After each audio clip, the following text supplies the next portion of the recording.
고린도전서 4장 1절과 2절 2절의 말씀이니까 우리 다 같이 한음성으로 같이 봉독하겠습니다. 사람이 마땅히 우리를 그리스도의 일꾼이요 하나님의 비밀을 맡은 자로 여길지어다. 그리고 맡은 자들에게 구할 것은 충성이니라. 아멘.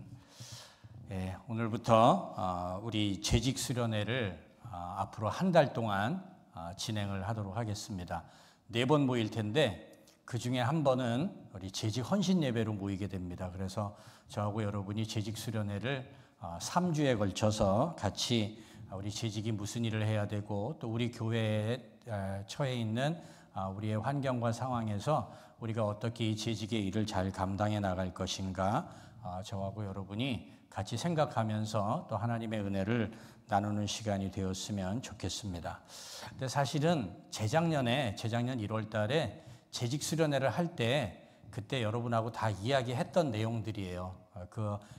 이야기했던 내용들인데 그게 조금 반복되는 내용도 있고 거기서 또 조금 새롭게 첨가된 내용도 있고 그러니까 그리고 여러분들이 들어보시면 아시겠지만 특별한 내용은 없어요.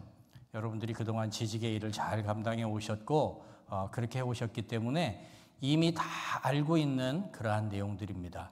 근데 우리가 한 해를 시작하면서 우리의 자세를 다시 한번 새로잡기 위해서 우리가 알고 있는 내용이지만 다시 한번 점검해보고 우리의 삶을 새롭게 결단하고 헌신하는 그러한 시간이 될 수 있기를 바랍니다. 그리고 지금 이제 재직 세미나라 그러지만 이제 재직 수련회 세미나 이렇게 다 하는데 이게 수련회고 훈련이기 때문에 여러분들에게 조금 상처가 되는 말이 있을 수 있어요. 여러분들 이해하셔야 돼요. 상처가 되는 말이 있을 수 있고 여러분들이 조금 힘들 수 있어요. 받아들이기 어려울 수도 있고 어떨 때는 여러분의 속을 후벼 파는 이야기가 나올 수도 있어요. 그러니까 이것이 훈련이다 생각하시고 말씀으로 믿음으로 잘 견디고 순종할 수 있는 이 시간이 될 수 있기를 바랍니다. 자, 여러분 재직이라고 그러면은 재직이라고 하는 뜻이 뭐죠? 임무를 맡았다. 그렇죠? 이거 파워포인트 안 나오나요? 재직은 교회의 직원을 이야기합니다. 임무를 맡은 사람들이죠. 어디에서 임무를 맡은 사람이에요? 교회에서 임무를 맡은 사람들이에요. 그래서 장로교에서 재직이라 그럴 때는 교회의 직원을 이야기를 합니다. 그러니까 여러분들 여기 다 재직이시죠. 여러분들 다 이 다운이제일교회의 직원들이에요. 직원들. 그리고 그 교회의 직원은 어떻게 구성되는가 하면은 목사님, 장로님, 안수집사님, 권사님, 전도사님, 서리집사님 이렇게 구성되는 것이 장로교에서 말하는 재직입니다. 근데 이 재직을 2개로 나눕니다. 하나는 항존직입니다. 목사님, 장로님, 안수집사님, 권사님 안수 받으시는 분들이거든요. 이런 분들을 항존직이라고 하고 그 다음에 또 하나는 임시직이라고 합니다. 임시직은 전도사님과 서리집사님입니다. 그래서 서리집사님은 매 1년마다 다시 임명을 하게 돼 있어요. 그래서 제가 지난주에 임명했잖아요. 광고 시간에.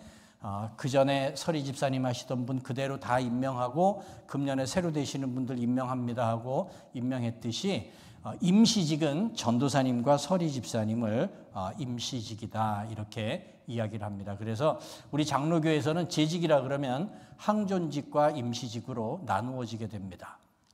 그런데 교회가 왜 재직을 세웠을까요? 재직을 세운 이유가 무엇일까요? 재직을 세운 목적이 무엇일까요? 교회의 이러한 재직, 교회의 직원, 하나님의 일꾼을 세운 가장 최초가 성경 어디에 있을까요?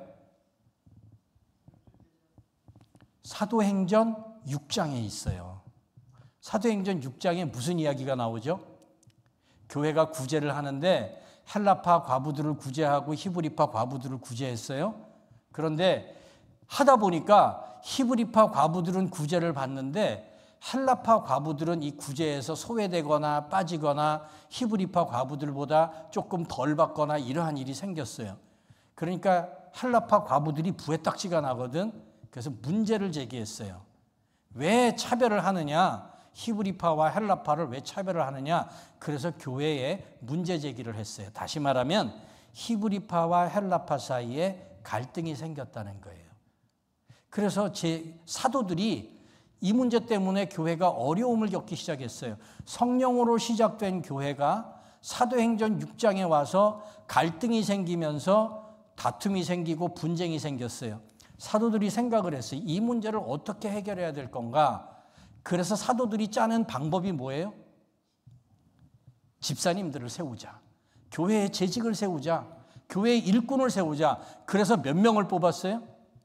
7명을 뽑았어요. 7 집사님을 뽑았어요. 그중에 여러분들이 잘 아는 집사님이 스데반 집사님이라는 분도 거기 계세요. 그래서 7 집사님을 뽑아서 이 문제를 어떻게 했어요? 해결하기 위하여서 재직을 뽑았다는 거예요. 그래서 재직을 뽑는 목적은 무엇인가 하면은 교회의 문제를 해결하기 위해서.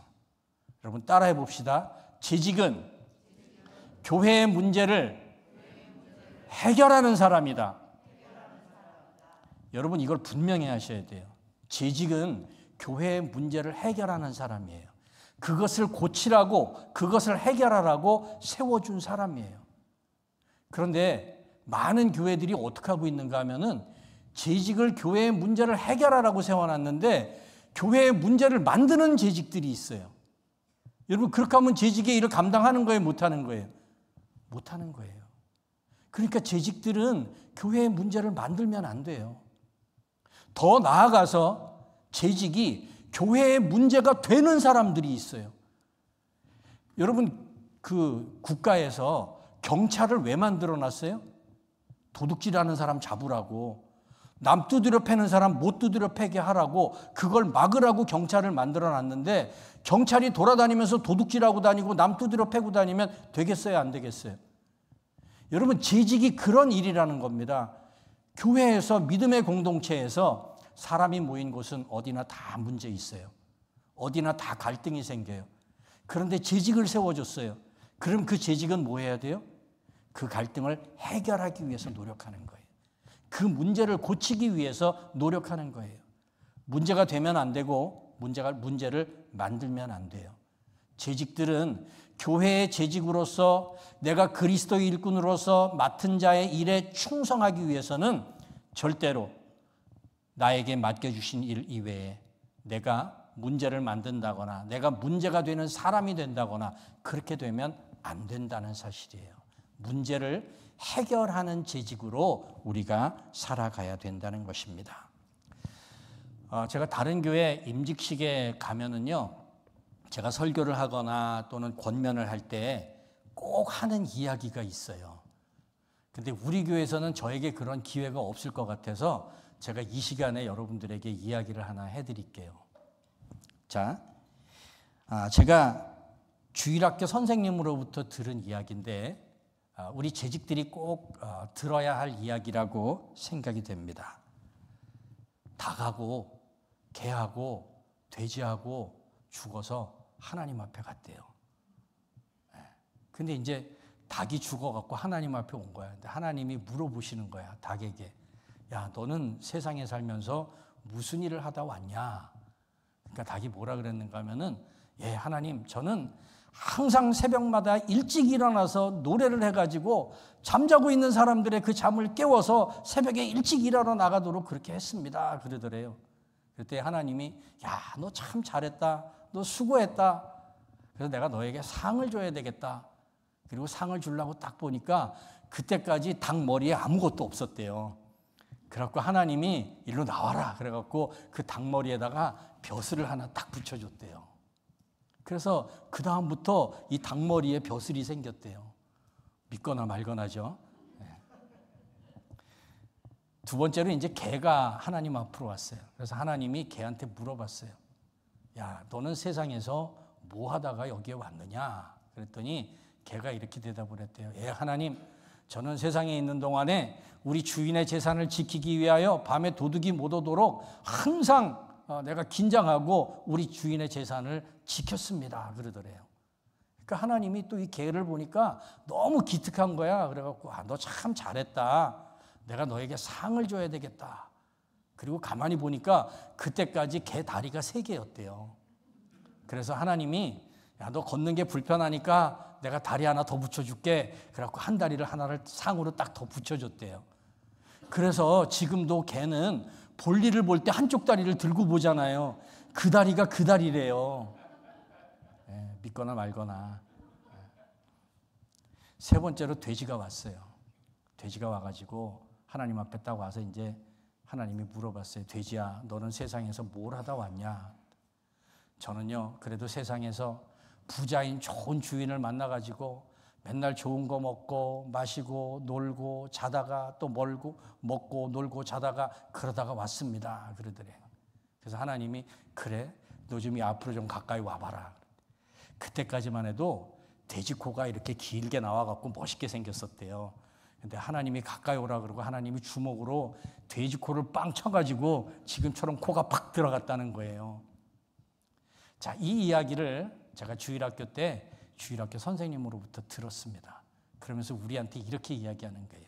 얘들아, 너희들은 커서 반드시 하나님의 일을 하면서 살아야 돼. 그래야지 상 받을 수 있고 놀고 먹으면서 살면 돼지처럼 하나님한테 한 방 얻어맞는 거야. 그래서 저는 어렸을 때 그렇게 생각을 했어요. 아, 나는 세상에 살면서 앞으로 하나님의 일을 하면서 살아야 되겠구나. 그런 생각을 했더랬어요. 여러분을 하나님께서 다운힐 제1교회 장로님, 권사님, 집사님으로 세워주셨어요. 근데 우리 꼭 기억해야 돼요. 우리 반드시 언젠가 하나님 앞에 설 겁니다. 그럼 하나님이 물어보실 거예요. 너 다운힐 제1교회 장로로, 권사로, 집사로 세워졌는데 뭐 하다가 왔냐? 물어보실 거예요. 여러분 뭐라고 대답하실 거예요? 그때 여러분 대답할 말이 있으세요? 그 대답을 준비하면서 사셔야 돼요. 그게 재직이에요, 여러분. 내가 하나님 앞에 섰을 때 너 다운힐 제1교회의 재직으로서, 장로로서, 권사로서, 집사로서 뭐 하다 왔냐? 하나님, 내가 성도들을 위하여 기도했습니다. 그리고 교회를 세우기 위하여, 믿음의 공동체를 온전히 세우기 위하여 내가 몸으로 헌신하고 물질로 헌신하고 기도로 헌신하고 하나님의 뜻에 순종하고 이 땅에 복음을 전하기 위하여 내가 몸 바쳐 순종했습니다. 여러분, 하나님 앞에 내가 뭐라고 대답을 할 것인가, 그 대답을 준비하는 재직들이 되실 수 있기를 바랍니다. 그래서 재직이라고 하는 것은 하나님의 일을 하는 사람들입니다. 교회의 문제를 고치고 해결하는 사람들입니다. 여러분, 이게 우스갯소리 같지만 사실은 여러분 심각한 이야기입니다. 그렇지 않습니까? 우리가 하나님 앞에 섰을 때 내가 어떤 대답을 하면서 살아갈 것인가, 여러분 사실은 심각한 이야기입니다. 우리 하나님의 일을 하는 재직으로 굳건히 서는 주의 종들이 되시기를 바랍니다. 두 번째로 재직은요, 어떤 일을 하는 사람인가 하면은 하나님의 일을 감당해야 되는데 하나님의 일을 무엇으로 감당하는 건가 하면은 기도로 감당하는 재직이 되어야 됩니다. 여러분, 우리 다운힐 제1교회가 기도하는 교회가 되어야 돼요. 여러분, 무엇보다도 기도하는 일에 열심을 내셔야 됩니다. 재직의 일은, 하나님의 일은 기도하지 않으면 감당할 수 없는 일이라는 사실을 여러분 기억하시기를 바랍니다. 여러분, 제가 목사라서 그런 말 하는 이야기가 아니에요. 정말 그래요, 여러분. 세상에서 일을 하려면 뭐가 있어야 되죠? 돈이 있어야 돼요, 돈. 돈만큼 세상에서 많은 일을 할 수 없는 게 없어요. 여러분, 돈 있으면은 웬만한 거 다 해요. 요즘에는 이 돈이 얼마나 힘이 센지 하나님 다음으로 전지전능한 것 같아. 그래서 이 돈이 있으면은 많은 일을 할 수 있어요. 여러분들이 비즈니스도 할 수 있죠. 맛있는 것도 사 먹을 수 있죠. 또 여러분의 뭐 집도 살 수 있죠. 자동차도 살 수 있죠. 어려운 사람 도울 수도 있죠. 선교 가서 선교비를 지원할 수도 있죠. 여러분, 여러 가지 많은 일을 가장 많이 할 수 있는 게 돈입니다. 그 다음에 또 우리가 일을 하려면 뭐가 있으면 일을 해요? 사람이 많이 배우면 일을 할 수 있어요. 내가 배워서 라이센스를 따면은 그 라이센스를 가지고 내가 많은 일을 할 수 있어요. 뭐 의사, 변호사, 검사, 판사뿐만 아니라 CPA도 할 수 있고, 그리고 내가 배우면은 자동차 메케닉도 할 수 있고, 여러분 내가 배워서 할 수 있는 일들이 많이 있어요. 그래서 우리 자녀들에게 뭐라 그래요? 공부하라 그러잖아요. 공부 열심히 해서 너 훌륭한 사람 돼갖고 많은 일을 하면서 살아가라고 배워서 할 수 있는 일이 많기 때문에 그래요. 근데 여러분, 돈으로도 많은 일을 할 수 있고 배운 걸로도 많은 일을 할 수 있지만, 또 하나 우리가 무슨 일을 할 수 있는가 하면은, 내가 육체가 건강하면 그냥 내 육체, 몸을 움직여서 할 수 있는 일들이 있어요. 내 몸을 움직여갖고 나의 건강함으로 그렇게 일을 할 수 있는 일들이 우리 가운데 있습니다. 그리고 또 뭐가 있으면 일을 할 수 있어요? 여러분들이 경험을 많이 하면 그 경험을 가지고 또 많은 일을 할 수 있어요. 근데 여러분, 하나님의 일은 돈, 지식, 배움, 경험, 건강 다 있어도 여러분 이거 가지고 있다고 하나님의 일을 할 수 있느냐? 여러분 그건 못해요. 이거 다 있어도 뭐가 있어야지 하나님의 일을 할 수 있어요? 기도해야지 하나님의 일을 할 수 있는 거예요. 내가 돈 가지고 하나님의 일을 하겠다? 아니요. 하나님이 돈 없어서 우리에게 그 돈을 바라보고 일 시키는 것 아니에요.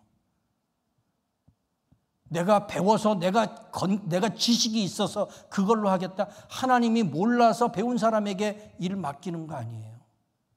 하나님은 우리가 배웠든지 건강하든지 돈이 있든지 없든지 하나님 앞에 기도하는 사람을 통하여 하나님의 일에 사용하신다는 것입니다. 그러니까 재직으로서 일을 하기 위해서는 뭘 해야 돼요? 여러분, 기도가 있어야 돼요. 하나님을 바라보고 하나님의 능력을 붙들고 하나님이 우리를 도와주시기를 바라보고, 여러분 이 기도가 있어야지 재직의 일을 감당할 수 있어요. 다른 거 다 있어도 세상 일은 다른 거 가지고 다 할 수 있어요. 그런데 하나님의 일은 기도 없이는 감당할 수 없다는 것을 우리가 꼭 기억해야 되는 것입니다. 하나님을 만나고 하나님의 은혜를 체험한 그 체험이 있어야 돼요. 성령 충만한 이 체험이 있어야 되는 것입니다. 그래서 기도하는 자가 하나님의 일을 감당하는 것입니다. 그래서 여러분의 삶 가운데 은혜의 체험이 있어야 돼요. 성령 충만한 체험이 있어야 돼요. 하나님을 만나는 경험이 있어야 돼요. 그걸 가지고 하나님의 일을 할 수 있는 것입니다. 사도행전의 7 집사님 뽑을 때 이 사람들 어떤 사람들을 뽑았습니까? 사도행전 6장 4절 보면은 성령과 지혜가 충만한 사람. 무엇이 충만한 사람? 성령이 충만한 사람, 지혜가 충만한 사람. 여러분, 이 사람들을 뽑을 때 이 사람들이 돈이 있냐, 어느 학교를 나왔냐, 라이센스가 있냐, 건강하냐, 여러분 그런 거 따지지 않았어요. 무엇이 충만해야 돼요? 성령의 충만함이 있는가, 하나님을 따르는 지혜가 있는가. 그리고 사도들은 뭘 했다 그랬어요? 사도행전 6장 4절에 우리는 오로지 기도하는 일과 말씀 전하는 일에 열심을 내겠다.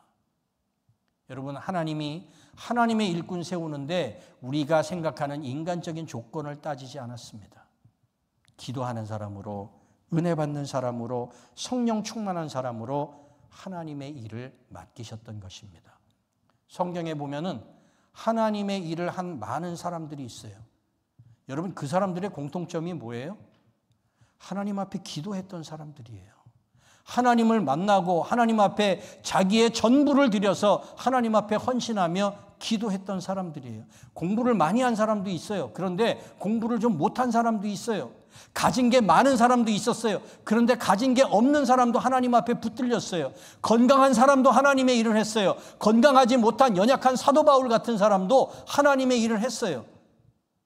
여러분, 건강이 문제가 아니라, 물질이 문제가 아니라 뭐가 문제였어요? 하나님을 만났느냐, 성령의 충만함을 체험했느냐, 여러분 이게 문제였다는 것입니다. 우리 교회 모든 다운이제일교회 성도님들, 재직들이 하나님을 만나고 성령 충만함으로 하나님의 일을 감당할 수 있는 주의 종들이 되시기를 바랍니다. 세 번째로, 재직은 어떤 사람들이 되어야 되는가 하면은 하나님의 일을 위해서, 교회 공동체의 일을 위해서 불편함을 기꺼이 감당할 수 있는 사람이어야 한다는 것입니다. 교회의 성도들을 위하여서, 교회의 유익을 위하여서 내가 불편해지는 것을 기꺼이 감당할 수 있는 사람이 재직의 일을 할 수 있다는 것입니다. 이렇게 오렌지 카운티 조금 밑으로 내려가면은 여러분들이 잘 아는 미국 교회가 있어요. 새들백 교회라고 하는 교회가 있어요. 잘 아시죠? 목적이 이끄는 40일을 그 책을 쓰셨던 리거렌 목사님이 목회하시는 교회인데, 이 교회가 처음 세워지고 막 부흥할 때였어요. 막 부흥할 때인데 사람들이 막 몰려오다 보니까 파킹랏이 부족했어요. 그래서 하루는 리거렌 목사님이 광고를 했어요. 우리 교회 재직들, 중직들, 직분을 가지고 있는 분들은 다음 주부터 교회 오실 때 사람들이 많이 모여서 파킹랏이 부족하니까 우리가 저 멀리에 파킹랏을 하나 준비해 놨는데 거기서 오시려면 셔틀버스를 타고 오셔야 돼요. 그러니까 불편하잖아요. 교회 앞에다 가면은 그냥 걸어서 들어가는데 멀리 파킹해 놓고 셔틀버스를 타고 교회를 와야 되니까. 근데 리거렌 목사님이 광고를 했어요. 우리 교회 직분을 가지신 분들은 먼 곳에다가 파킹을 하고 셔틀버스를 타고 오십시오. 그리고 이 교회 가까운 교회 마당에 있는 파킹랏은 새로 오는 성도들을 위하여서, 우리 교회 방문하는 손님들을 위하여서, 처음 오시는 분들을 위하여서 우리가 비워놓았으면 좋겠습니다. 여러분, 이 광고를 딱 했는데 그 교회 직분자들이 전부 그 다음 주부터 멀리에다 파킹을 하시고 셔틀버스를 타고 오는 거예요.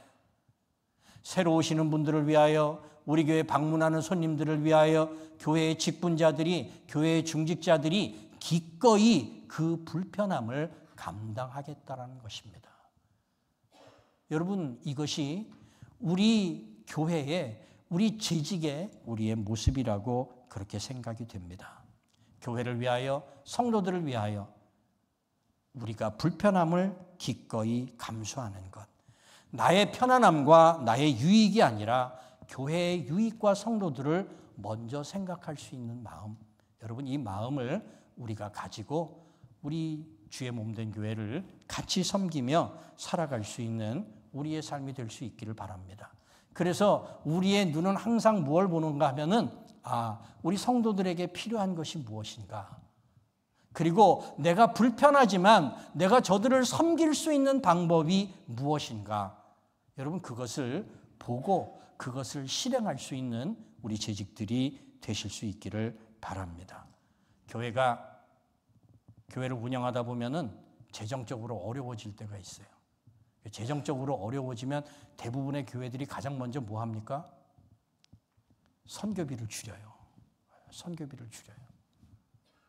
여러분, 물론 교회가 정말 어려워지면 선교비를 줄일 수밖에 없는 것이 우리의 현실이에요. 그렇지만 재직들은 뭘 해야 되겠습니까? 선교비를 줄이면은 선교사님들의 그 말씀의 통로가 막히잖아요. 그러니까 교회가 이게 부족하구나. 그러면 우리가 조금씩 더 헌금을 해야 되겠구나. 우리가 조금씩 더 이 부족함을 채워야 되겠구나. 여러분, 이 생각을 하는 것이 이게 재직들입니다. 그게 교회의 직원들입니다. 그래서 우리가 하나님의 일을 맡은 자로서 최선을 다하고 성도의 일을 감당하고 재직의 일을 감당하는 이 재직의 자세를 굳건히 붙잡고 살아갈 수 있는 우리 재직들이 될 수 있기를 바랍니다.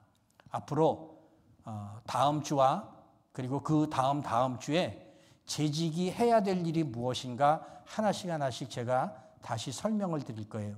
그런데 오늘 우리 재직들이 해야 할 것 중에 하나, 기도에 대해서 제가 잠깐 좀 말씀을 드릴 거예요. 우리가 이제 재직들 그러면 뭐 우리 성도님들은 다 하나님한테 기도 열심히 하시죠. 그렇죠? 여러분들 다 기도 열심히 하세요. 기도 잘하세요. 근데 이제 문제는 뭔가 하면은 대표 기도할 때예요. 대표 기도.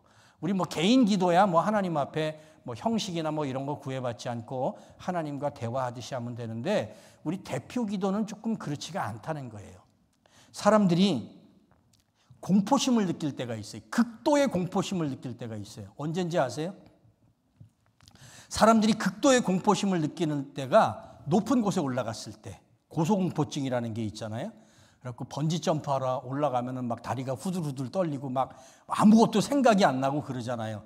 공황장애가 오잖아요. 자, 높은 곳에 올라갔을 때 인간은 극도의 공포심을 느낀답니다.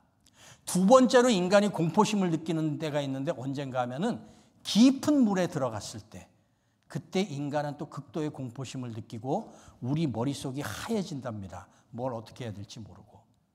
세 번째로 인간이 공포심을 느낄 때가 있습니다. 그게 언젠가 하면은 어둠 속에서 홀로 있을 때, 캄캄한 어둠 속에 아무도 없고 나 홀로 있을 때 인간은 공포심을 느낀답니다. 그런데 이 세 가지의 공포심이 다 합쳐진 공포심이 인간에게 다가온답니다. 그게 언젠지 아십니까? 사람들 앞에 서서 말하라 그럴 때. 그것도 많은 사람들 앞에서 준비가 안 돼 있는데 나와서 말을 하라 그럴 때, 그때 이 세 가지를 다 합친 극도의 공포심이 인간에게 몰려온답니다. 그래서 그때가 되면 어떻게 되는가 하면은 내 머릿속에 알고 있던 것들이 하나도 기억이 안 나는 거예요. 머릿속이 백지창처럼 하얘지는 거예요. 무슨 말을 해야 될지 모르겠는 거예요. 이 공포심이 다가온답니다. 여러분, 이 종류 중에 하나가 뭔지 아세요? 이게 대표 기도예요, 이게. 그래서 대표 기도를 하려고 그러면은 어떤 분은 막 일주일 내내 고민하시는 분, 한 달 내내 고민하시는 분이 있어요. 우리가 평상시의 기도는 그냥 우리가 집에서 부모님과 대화하듯이, 자녀들과 대화하듯이, 부부가 대화하듯이 그냥 그렇게 대화를 하면 돼요. 그런데 대표 기도라고 하는 것은 성격이 좀 달라요. 이거는 거의 목사님들이 설교하는 메시지를 전하는 것과 같은 기능을 가집니다. 원래는 그 미국 장로교 그 선교사님들이 우리에게 전해줄 그 당시에 미국 교회에는 대표 기도라는 게 없었어요. 대표 기도라는 것이 없고 그냥 목사님들이 하는 목회 기도였어요. 목회 기도였는데 선교사님들이 우리나라에 와서 복음을 전하다 보니까 그냥 한국말 하기도 힘든데 기도하기가 너무 힘든 거예요. 그래서 한국교회의 영수, 지금의 장로님이죠. 장로님들을 세워서 선교사님 대신에 기도를 하라고 부탁했던 것이, 그것이 오늘날 대표 기도가 되어서 우리에게 전달이 되는 거예요. 그래서 장로님들이 이제 대표 기도하시고, 권사님들이 뭐 수요 기도, 새벽 기도, 대표 기도하시고, 때로는 집사님들이 하실 때도 있고, 이렇게 기도를 하십니다. 그래서 기도라고 하는 게 하나님과 대화하는 것이기 때문에 특별한 형식은 없는데, 이게 대표 기도를 하다 보니까 거기에 우리가 필요한 것들, 우리가 주의해야 될 것들이 몇 가지가 있다는 것입니다. 그 대표 기도에 메시지가 들어가야 되기 때문에 이 대표 기도에 들어가는 요소가 무엇인가 하면은 찬양과 감사와 죄의 고백과 경배와 믿음과 헌신이라고 하는 이 요소들을 여러분들이 집어넣으셔서 기도를 해야지 대표 기도를 만들어갈 수가 있다는 것입니다. 그래서 이러한 것들을 만들 때 우리가 어떠한 기본적인 자세를 가지고 우리가 기도문을 만들고 기도를 해야 되는가? 첫 번째는 규례나 형식이 아닌 마음을 드리고 진심을 드리는 이 자세로 기도를 해야 된다는 것입니다. 어떤 형식적인 절차나 하나님의 말씀을 외우는 것이 아닙니다. 기도는 누구의 말을 따라하거나 모방하는 것도 아닙니다. 어떤 정해진 기도문을 가지고 그것을 줄줄 읽어나가는 것도 아닙니다. 우리가 이렇게 찬양과 감사와 죄의 고백을 할 때 정말 우리 속에 있는 그 죄를 드러내는 마음으로, 우리의 진심을, 전심을 하나님께 드리는 마음으로 그렇게 기도하는 것이지 어떤 형식을 따라 기도하는 것이 아니라는 사실을 우리가 기억을 해야 됩니다. 두 번째로는 기도를 할 때는 항상 하나님 앞에서 우리의 겸손함을 잊어서는 안 된다는 것입니다. 누가복음 18장 10절로 14절 말씀에 보면은 어떤 이야기가 나오는가 하면은 바리새인의 기도와 세리의 기도가 나옵니다. 바리새인은 어떻게 기도했습니까?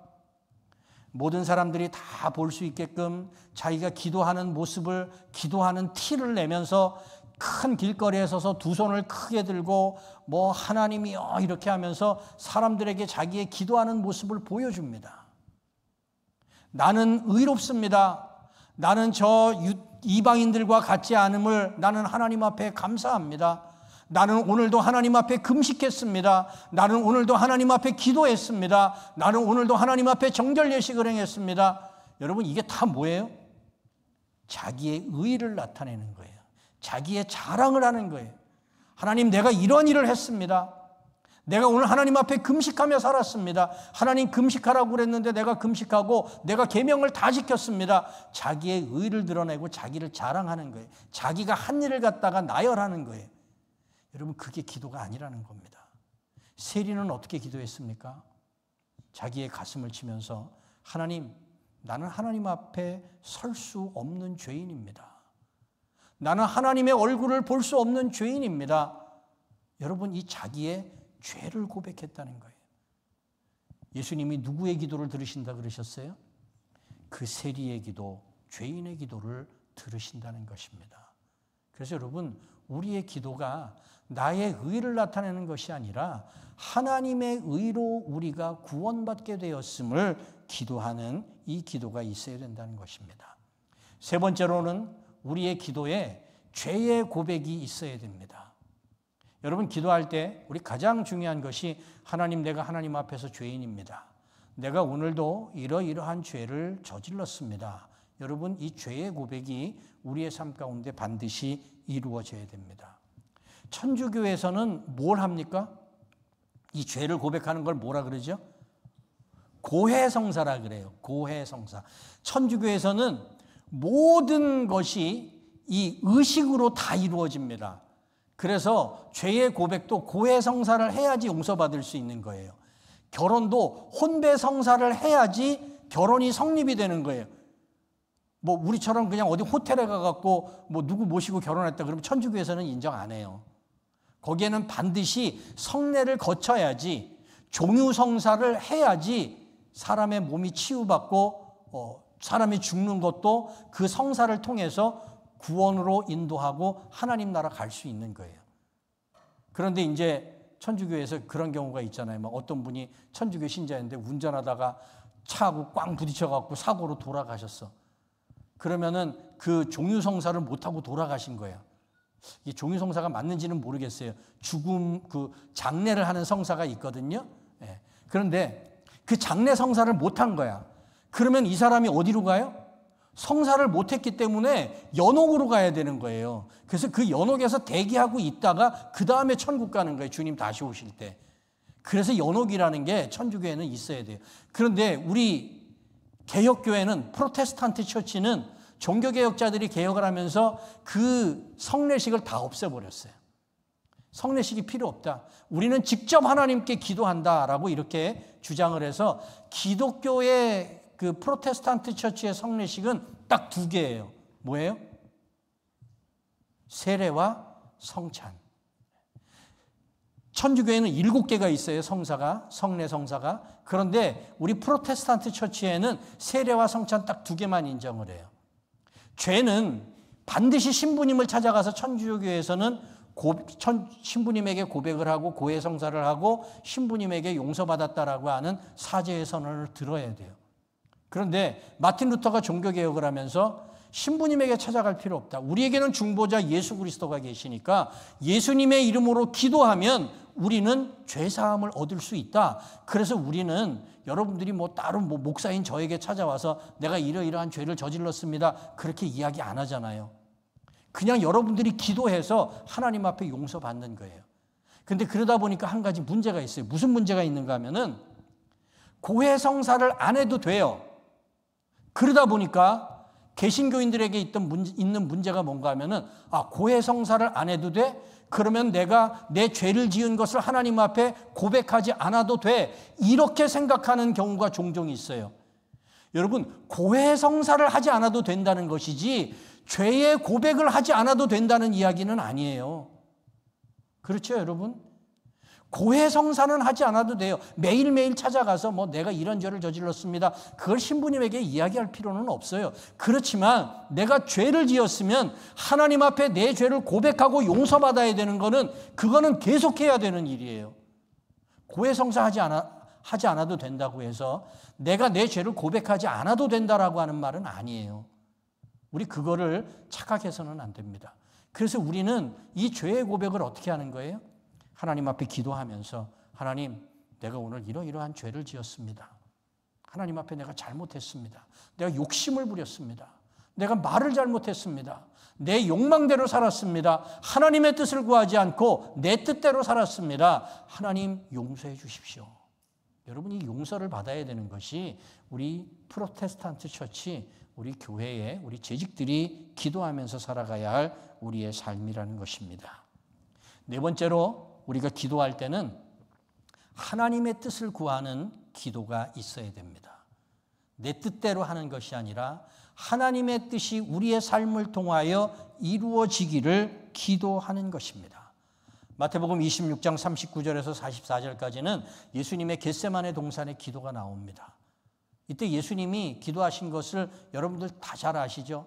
하나님, 내가 이 잔을 피했으면 좋겠습니다. 인간적인 생각입니다. 내 생각입니다. 그런데 내 뜻대로 하지 마시고 아버지의 뜻대로 이루어 주시옵소서. 이게 예수님의 기도였어요. 여러분, 우리가 이 기도를 해야 되는 것입니다. 하나님, 내 뜻은 이렇게 살아가고 싶은데 하나님의 뜻이 어디 있습니까? 그 하나님의 뜻을 물어보고 그 하나님의 뜻이 나의 뜻과 상반될 때 내 뜻을 내려놓을 수 있는 것, 여러분, 그것이 기도를 통하여 이루어지는 것입니다. 우리가 몸이 아프면 어떡합니까? 하나님, 내 병을 고쳐주십시오. 내 몸이 아픈 것 이거 고쳐져서 건강하게 해주십시오. 근데 여기까지만 기도를 하면은 반쪽 기도예요. 여러분, 무슨 기도를 해야 돼요? 오늘의 나의 이 고통을 통하여, 이 아픔을 통하여 하나님의 뜻이 어디에 있는지 여러분, 그걸 물어볼 수 있어야 돼요. 내가 지금 당하고 있는 이 어려움과 시련이 있는데 이 어려움과 시련을 통하여 하나님이 나에게 무엇을 가르쳐 주시려고 하는지, 어떠한 길로 인도하시려고 하는지 여러분, 그것을 물어볼 수 있는 주의 종들이 되시기를 바랍니다. 그래서 하나님 앞에 기도하고 나면요, 하나님이 나에게 무엇을 말씀하시는가, 하나님의 뜻이 어디에 있는가, 내가 조용히 그 하나님의 뜻을 듣고 하나님의 뜻을 깨닫는 그 과정이 필요합니다. 근데 대부분의 사람들은 어떻게 해요? 그냥 자기의 할 말만 계속 해놓고 예수님의 이름으로 기도합니다. 아멘. 그리고 휙 나가버려요. 여러분, 자기 할 말만 하는 것이 우리의 신앙이 아닙니다. 내가 해야 될 말이 있어요. 내가 쏟아내야 될 말이 있죠. 하나님한테 고백해야 될 말이 있죠. 그럼 그거 다 쏟아내놓고 여러분, 조금 조용히 묵상하는 시간을 좀 가지십시오. 하나님이 이 말씀을 다 듣고 우리의 이야기를 다 듣고 우리에게 뭐라고 말씀하시는가, 하나님의 말씀을 읽으면서 나를 향하신 그 하나님의 뜻을 발견하고 깨닫는 시간이 우리에게 필요한 것입니다. 그래서 우리가 기도를 하지만 하나님의 뜻이 어디에 있는가, 하나님이 나에게 뭐라고 말씀하시는가, 믿음의 귀를 열고 이 하나님의 음성을 들을 수 있는 주의 종들이 되시기를 바랍니다. 다섯 번째는 아니고 제가 여러분들에게 몇 가지 좀 부탁드리고 싶은 거예요. 이제 대표 기도를 하시는 분들 가운데 이런 분들이 계세요. 올라오셔서 이제 대표 기도 하시면서 시편의 어떤 특정한 말씀을 이렇게 읽고 시작하시는 분들이 있어요. 그런 분들 종종 계시죠. 복 있는 사람은 악인의 길을 쫓지 아니하고 죄인의 길에 서지 아니하며 오만한 자의 자리에 앉지 아니하고 아멘. 그리고 나서 사랑과 은혜가 충만하신 하나님 아버지, 이렇게 기도하시는 경우가 종종 있어요. 딱히 틀린 거는 아니에요. 잘못된 것은 아니에요. 그런데 왜 성경 구절을 읽고 기도를 하시나요? 이유가 뭔가요? 그렇게 꼭 하셔야 될 이유가 있나요? 아마 이렇게 성경 구절을 읽으면서 기도하시는 분들 마음속에는 이러한 마음이 있을 거예요. 목사님이 항상 예배 시간에 그 예배를 인도하실 때 처음에 시작을 어떻게 해요? 성경 말씀을 딱 읽고 그 다음에 하잖아요. 그래서 목사님이 저렇게 하시니까 저게 맞는 건가 보다, 이렇게 생각을 하시고 본인도 성경 구절을 읽고 기도를 하시는 경우가 종종 있어요. 그런데 예배 시간에 있는 성경을 읽는, 예배 시작할 때 처음에 읽는 그 성경을 읽는 그 타이틀을 보면은 거기에 뭐라고 되어 있어요? 주보에 보면 뭐라고 되어 있어요? 예배로의 부름 또는 예배의 부름, 이렇게 되어 있어요. 자, 이거는 뭔가 하면은 우리가 하나님 앞에 드리는 하나의 의식이라는 것입니다. 그래서 예배의 부름은 집례하시는 목사님이 이 성도들을 하나님 앞에 드리는 예배로 초청하는 말씀입니다. 우리가 다 같이 모여서 이제 이 예배를 주관하시는 하나님 앞에 예배를 드립시다. 그것을 하나님의 말씀을 가지고 우리들을 초청해서 불러서 하나님 앞에 예배드리기 위하여 부르는 예배로의 부름이라는 형식으로 사용하는 것입니다. 그러니까 굳이 여러분들이 기도를 하시면서 성경 말씀을 꼭 읽고 기도해야 될 필요는 없는 거예요. 그냥 기도를 하시면 되는 거예요. 그러나 내가 이 기도를 하는데 이 말씀은 꼭 인용해야 되겠다. 이 내 기도와 관련이 있다. 그럴 경우에는 얼마든지 여러분들이 성경 말씀을 인용하셔도 되고 말씀을 사용하셔도 돼요. 그렇지만 목사님이 하시는 걸 보니까 저렇게 하는 것이 맞는 건가 보다 이렇게 생각하시지 말라는 그러한 말씀이에요. 그거는 예배로의 부름이라고 하는 예배의 형식 가운데 의식 가운데 하나로 진행되는 것입니다. 그래서 이 예배로의 부름은 예배가 하나님이 주관하시는 일이고 그리고 하나님께서 먼저 베푸신 은혜임을 우리에게 분명하게 보여주기 위한 의식의 한 부분이라는 사실을 여러분들이 기억을 하셔야 됩니다. 그래서 여러분들이 기도하실 때 꼭 필요한 성경 구절이 있으면 인용은 하시겠지만 그러나 어떤 그 목사님이 하는 것이 보기에 좋아서 또는 그렇게 하는 것이 맞는 것 같아서 꼭 그렇게 하실 필요는 없다라고 하는 것을 여러분에게 말씀드립니다. 그리고 기도를 하실 때 특별히 대표기도 같은 경우에는 그런 경우가 많아요. 추상적인 개념을 너무 많이 쓰시면 안 돼요. 쉽게 말하면은 시를 쓰시면은 안 돼요. 기도는 어떤 시를 쓰는 것이 아니라 특별히 대표기도는 우리의 구체적인 삶을 하나님 앞에 드리고 하나님 앞에 하나님의 뜻을 구하고 그것을 고백하는 겁니다. 여러분 시를 쓰는 것은 여러분 개인적으로 하시면 돼요. 개인적으로 기도할 때는 얼마든지 그렇게 기도하실 수 있어요. 그런데 대표 기도라고 하는 예배 시간에 나와서 목회적인 그러한 그 관점을 가지고 기도하시는 일에는 여러분 우리의 구체적인 삶을 위해서 기도해야 되는 거예요. 그러니까 거기에 막 어떤 시적인 표현들이 너무 많이 들어가면은 기도는 추상적인 개념으로 이루어지는 것이 아닙니다. 정말 우리의 필요한 부분, 정말 우리가 기도해야 될 부분들, 여러분 이러한 부분들을 기도하셔야 돼요. 지금 여기 LA에 세 군데에서 큰 산불이 났어요. 그럼 우리가 이 산불을 놓고 기도해야 될 거 아니에요?